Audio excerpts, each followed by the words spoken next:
A las 1000 horas, los militares de Estados Unidos seguían a unos contrabandistas del cartel que acababan de tomar una decisión fatal en el Pacífico Oriental. Su lancha iba a 50 nudos. Los barcos pesqueros hacen quizá 12. Estos no eran pescadores.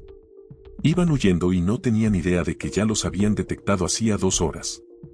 A bordo de la Go Fast, la tripulación estaba confiada. Habían hecho esta ruta 18 veces. Mismo recorrido, misma lancha, mismo dinero de protección pagado a la gente adecuada. El timonel revisaba su GPS una y otra vez. En horario, en rumbo, la carga bajo esas lonas azules valía $42 millones en la calle, a repartir entre 5, menos la parte del cartel. A cada hombre le quedarían 2 millones, suficiente para desaparecer para siempre.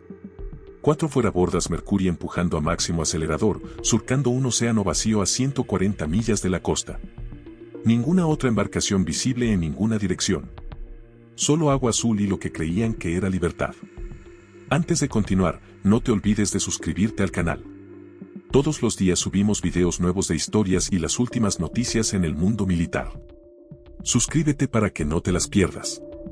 Continuemos. Pero a 25.000 pies sobre ellos, un HC-130J Super Hercules llevaba orbitando desde la 0600. Un radar de vigilancia avanzado /diagonal APY-154 barría un radio de 200 millas náuticas, rastreando cientos de contactos. El operador de radar había marcado a la 0800. Velocidad inconsistente con el perfil de la embarcación. Rumbo desviado de las rutas comerciales estándar. Sin señal de transpondedor ICE. 3 faltas. El operador de sensores del Hércules cambió al sistema electro-óptico Star Sapphire 380 HDC, haciendo zoom desde 140 millas de distancia. A través de la cámara estabilizada, pudo contar los fuerabordas, ver las lonas cubriendo el área de carga, incluso distinguir a la tripulación moviéndose en cubierta. A la 0945, notó algo crítico. La Go Fast había dejado de zigzaguear y ahora corría recto hacia el norte. O se estaban confiando o estaban quemando demasiado combustible. El coordinador táctico tomó el teléfono satelital encriptado. Kimble, aquí AS-1. El objetivo mantiene rumbo constante, velocidad 50. Recomendamos lanzar activos de interdicción. Los datos fluyeron por link 16 al Centro de Información de Combate del Carter Campbell, al Grupo de Tarea Conjunto Interagencia Sur en Cayo Hueso y al enlace de la DEA que monitorea los patrones del cartel. El Campbell estaba a 200 millas, demasiado lejos para interceptar a su velocidad máxima de 28 nudos. Pero no necesitaba cerrar la distancia por sí mismo. Las cuentas eran sencillas. La Go Fast agotaría su combustible en 4 horas a la velocidad actual. El helicóptero podía despegar, interceptar y resolver la situación mientras el cúter seguía acercándose para el desenlace.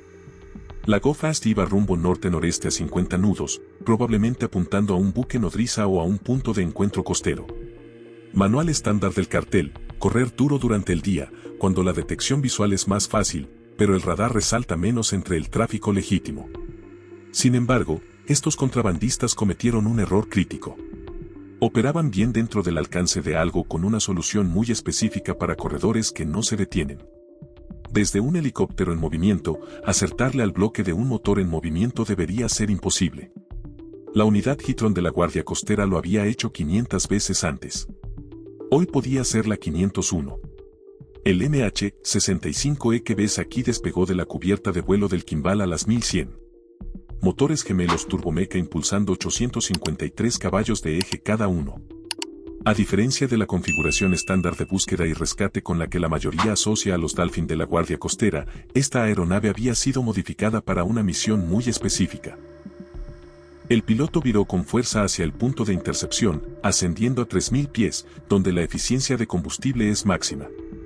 20 minutos de vuelo y el copiloto avistó la Go Fast, un gallo blanco que se extendía media milla detrás de la embarcación en fuga. 4 fuerabordas a todo gas lanzan una cantidad absolutamente masiva de agua al aire. Desde 3 millas, parecía como si alguien hubiera dibujado una línea de tiza sobre el océano. Los contrabandistas seguían haciendo sus zigzags de contravigilancia, completamente ajenos a que los habían seguido de forma continua por más de 2 horas. A esas alturas, el patrón de zigzag era doctrina de manual del cartel, cambiar el rumbo cada 3 a 5 minutos. Nunca mantener una línea recta el tiempo suficiente para cálculos de intercepción. Contra buques de superficie, esto funcionaba. Una patrullera que quisiera interceptar tendría que recalcular constantemente, quemando combustible extra con cada corrección de rumbo. Pero el helicóptero arriba operaba en 3 dimensiones, mientras el contrabandista viraba a izquierda y derecha. El MH-65E simplemente volaba líneas rectas entre puntos de intercepción, recortando esquinas que la lancha no podía. Dentro de la Go Fast, los contrabandistas probablemente hacían sus propias cuentas. 4 Mercury 300 consumen 25 galones por hora cada uno a todo acelerador. Su tanque tenía quizá 400 galones. Llevaban 2 horas corriendo. 200, fuera. Les quedaban 2 horas de combustible, quizá menos con el peso adicional de la carga. El punto de encuentro con el buque nodriza estaba a 3 horas a la velocidad actual. Alguien había calculado mal o quemaron más combustible de lo previsto en el sprint inicial. En cualquier caso, la física se convertía en su enemiga. El helicóptero, mientras tanto, tenía 4 horas de autonomía y podía repostar en el Kimball si era necesario. Ya no era una persecución. Era una conclusión inevitable desarrollándose en cámara lenta. El piloto podía permitirse paciencia. Los contrabandistas, no. El helicóptero bajó a 500 pies y se aproximó por la aleta de estribor de la Go Fast, manteniendo una distancia de 500 metros. Este ángulo los mantenía fuera del alcance efectivo de armas cortas a la vez que proporcionaba una posición óptima para lo que pudiera venir después. El piloto igualó la velocidad de la Go Fast e inició la fase de cumplimiento que exigen los procedimientos de la Guardia Costera. Era momento de que la tecnología hablara. El copiloto activó el dispositivo acústico de largo alcance, RAD, capaz de proyectar órdenes inteligibles a 162 decibelios, más fuerte que un lanzamiento de cohete a corta distancia.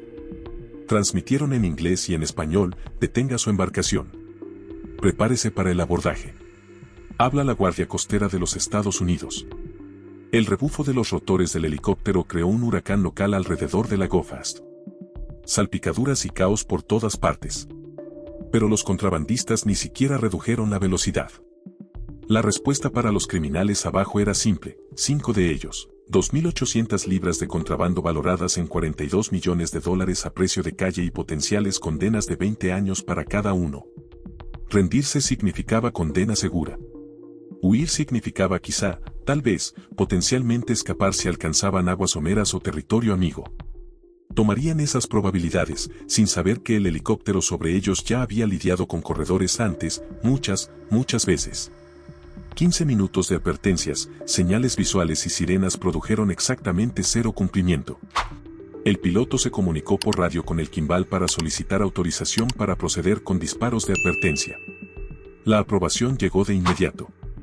Las reglas de enfrentamiento eran cristalinas para embarcaciones que se negaban a detenerse en aguas internacionales.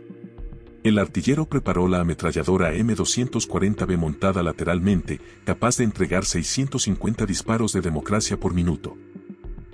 La primera ráfaga envió un mensaje escrito en trazadoras y columnas de agua. Los impactos cayeron a metros de la proa de la Go Fast. El sonido distintivo de la M240B, ese martilleo mecánico que cualquiera que haya estado en combate sabe que va en serio, resonó sobre el agua. La mayoría de los contrabandistas se detienen en este punto, pero ellos no. Estos eran o más desesperados o más imprudentes que la mayoría.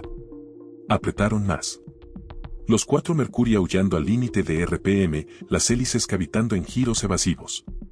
La Go Fast a babor, luego a estribor, luego otra vez a babor, intentando desajustar la puntería del helicóptero. Contra un avión de ala fija, podría funcionar; contra un helicóptero que podía pivotar más rápido de lo que cualquier lancha podía virar, era esencialmente teatro. Tras 3 ráfagas de fuego de advertencia, quedó claro que estos contrabandistas habían elegido el camino difícil. El piloto lo reportó: sujetos no cumplen. La respuesta fue inmediata: autorizado. El artillero aéreo pasó de la M240B a algo mucho más quirúrgico, un Barrett M107 semiautomático, calibre .50 BMG. No era solo cambiar de arma. Era cambiar de la negociación a la terminación, de los motores. En específico, el artillero formaba parte del escuadrón táctico de interdicción desde helicóptero, Hitron, con base en Jacksonville, la única unidad aérea de cumplimiento de la ley en el mundo autorizada para lo que llaman uso de fuerza desde el aire. Las tripulaciones de Gitron son los depredadores ápice de la interdicción marítima. Desde 1998, han llevado a cabo más de 500 interdicciones de embarcaciones, sacando $6.7 mil millones en contrabando de las cadenas logísticas del cartel. No son los aviadores promedio de la Guardia Costera. Se entrenan específicamente para inutilizar motores de lanchas en fuga desde helicópteros en movimiento y en condiciones oceánicas. La selección para Gitron empieza con el 1% superior de los tiradores de la Guardia Costera. Luego se pone más difícil.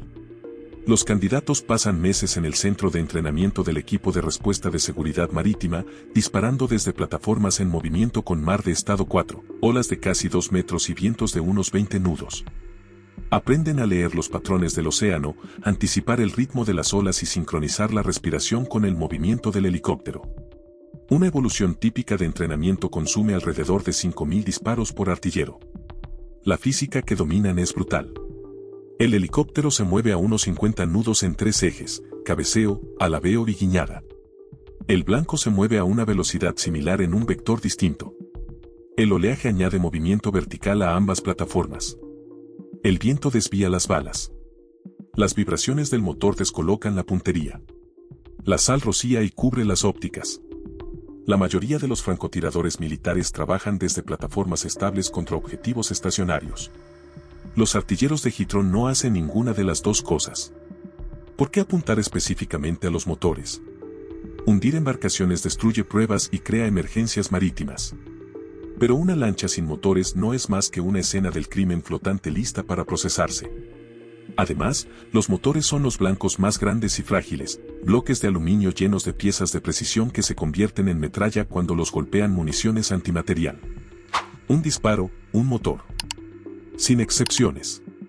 El Barrett M107 pesa cerca de 13 kilos.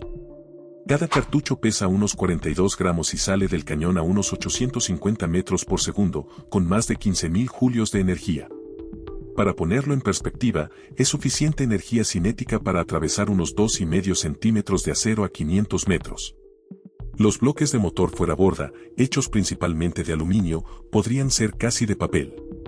El sistema de puntería combina una mira holográfica EOTech 553 con un designador láser infrarrojo AN/diagonal PAQ-2.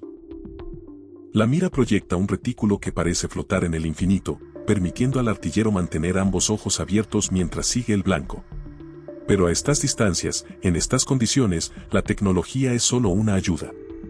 El arma real es la experiencia del artillero, más de 200 interdicciones, miles de disparos de entrenamiento, memoria muscular capaz de compensar a la vez el movimiento del helicóptero, el movimiento del objetivo y el vaivén del mar. La primera bala de calibre 50 encontró la cabeza motriz del motor exterior de estribor. El Mercury de 300 caballos no solo se paró, se desintegró. Fragmentos de aluminio y aceite estallaron en una nube negra cuando las entrañas del motor se hicieron exteriores de golpe. La velocidad de la Go Fast cayó de unos 50 a 38 nudos al instante. Los contrabandistas quizá esperando que 3 motores bastaran para escapar. La esperanza se fue por el desagüe con el segundo disparo. El motor exterior de babor recibió el impacto en su sección media, seccionando líneas de combustible y destruyendo la bomba de agua. El motor se agarrotó en segundos. Velocidad ahora alrededor de 25 nudos. La lancha empezaba a cabecear en el oleaje. Aquella maniobrabilidad agresiva había desaparecido. El tercer disparo fue casi artístico por su precisión. El artillero había encontrado su ritmo, ese estado de concentración en que el movimiento del helicóptero, el del objetivo, el viento y el gesto de apretar el disparador se sincronizan. La bala entró por la unidad inferior del motor interior de estribor y salió por la cabeza motriz, llevándose consigo la mayoría de los componentes internos. 12 nudos ahora, apenas manteniendo gobierno. Un solo motor intentando empujar una embarcación diseñada para 4. El cuarto y último disparo acabó con toda pretensión de fuga. El último Mercury estalló en una lluvia de metal y aceite, la energía cinética del calibre 50 convertida en destrucción mecánica. La Go Fast pasó de apenas móvil a muerta en el agua de inmediato. Sin motores, sin opciones, sin dónde huir. Los contrabandistas, ya a bordo de su propia trampa, probablemente calculando si una prisión federal sería mejor que intentar nadar más de 300 kilómetros hasta la costa.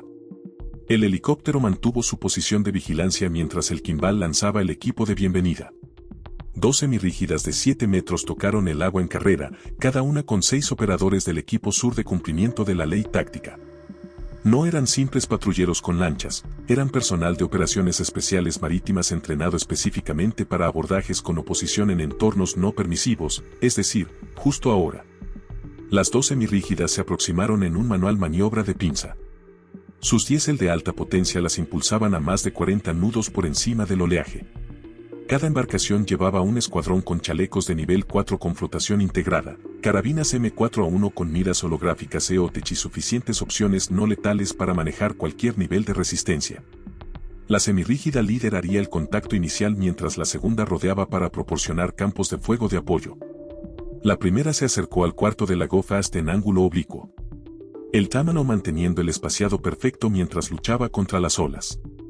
Al cerrar a unos 10 metros, el operador de proa se irguió. Una Beretta M9 apuntada a los contrabandistas. Puede que una 9 milímetros parezca poca cosa, pero que te la apunten dice más que cualquier diccionario de inglés-español. Las órdenes estallaron en español a toda velocidad, la voz del operador cortando el viento y el ruido de motores, el lenguaje universal de la interdicción marítima. Manos arriba.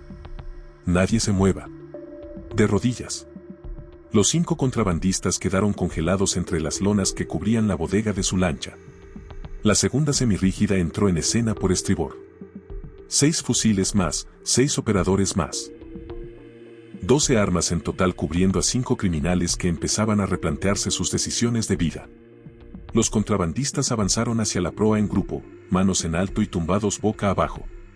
Pero esos 5 hombres no eran el único problema que había que resolver hoy. Su embarcación, ahora un buque sin bandera según el derecho marítimo internacional, estaba a punto de protagonizar su propio funeral vikingo. El equipo de desecho roció acelerante por la cubierta y el casco, probablemente el mismo combustible de sus semirrígidas. Luego, con mucha menos pompa que encender el pebetero olímpico, un operador lanzó una sola bengala a bordo.